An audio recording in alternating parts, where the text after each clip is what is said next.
Professor Pallas here.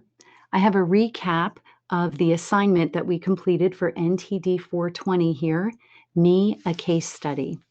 We complete this assignment for several reasons. For those of you who are going to go on and do nutritional counseling for people who desire weight management, it's a great experience to have been through the assessment yourself. It's also a really interesting way to learn how the body mass index is calculated, to learn how physical activity plays a role, to learn about food choices, and to collect a food diary. The results that I'm sharing here are for the class for spring 2020, the online NTD 420 class only. In this class, none of the students calculated a body mass index that would categorize them as underweight. 57% of the class calculated a BMI, putting them in the normal weight category. 40% of the class calculated a BMI, putting themselves in the overweight category. And 3% of the class calculated a BMI, putting themselves in the obese category. And if you notice, there is an asterisk next to those percentages in overweight and obese. And that asterisk is there because many of the students who calculated that BMI of 25 or greater also reported that they had very high muscle mass due to being student athletes or due to simply being very dedicated people who work out a lot and who do a lot of resistance or weight training. One of your peers in this class is actually a competitive bodybuilder. So this gives us a lot of insight into why the body mass index, the BMI, may not be the best indicator of weight status for all people. That is why we took the time to learn about the BVI. However, at this time, the body mass index is still currently what is used to diagnose a person's weight status. It's very easy to calculate. You need two very simple measurements, weight and height. To calculate a BVI, you actually need technical equipment, and there's a higher cost associated with that. So, completing this exercise for yourself hopefully drove home that message that the body mass index is a good indicator, but it's possibly not the best tool out there.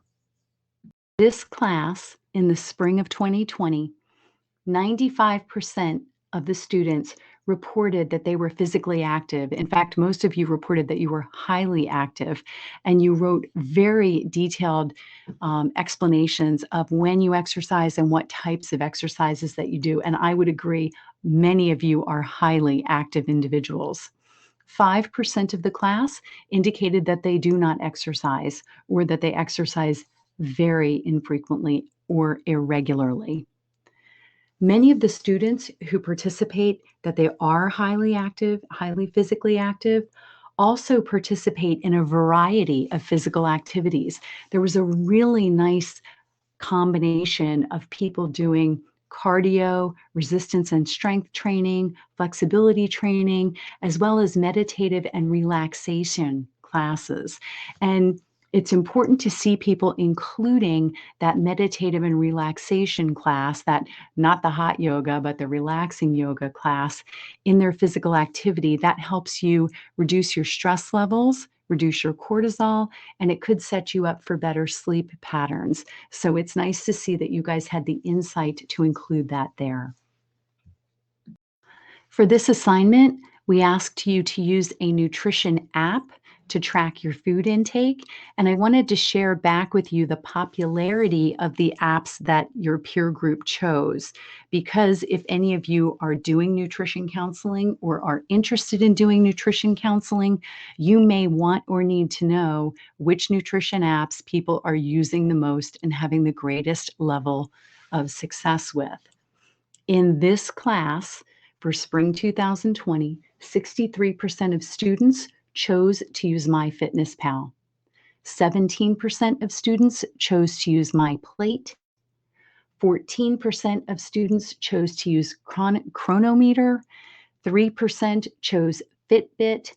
and 3% chose Fat Secret. One of the students who chose to use the Fat Secret app went on to share her personal opinion, which I thought was insightful, and she commented that the app itself was useful. She felt that it might be suffering in popularity due to the two words that compose its name, fat and secret, which are two words that aren't necessarily usually associated with positive things. So I thought that was very interesting that that student went on to share that with us. One of the other interesting comments that I had to make is that when you collected the past medical history, one student commented in the past medical history about the removal of wisdom teeth. And this was really insightful and good to include in a patient's medical history.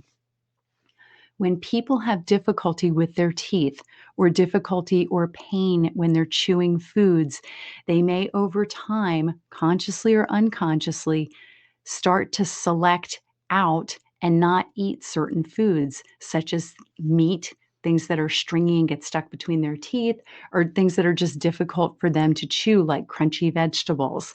So it's a question we ask in long-term care on a regular daily basis. Do you have any difficulty or pain when you're eating or chewing foods or any specific foods? It's a good question to ask everyone. Noting whether or not someone had their wisdom teeth removed, getting that into their medical chart could be valuable later in life if the person starts to have pain in their mouth or their teeth or their jaws. It could be related to wisdom teeth that were not removed.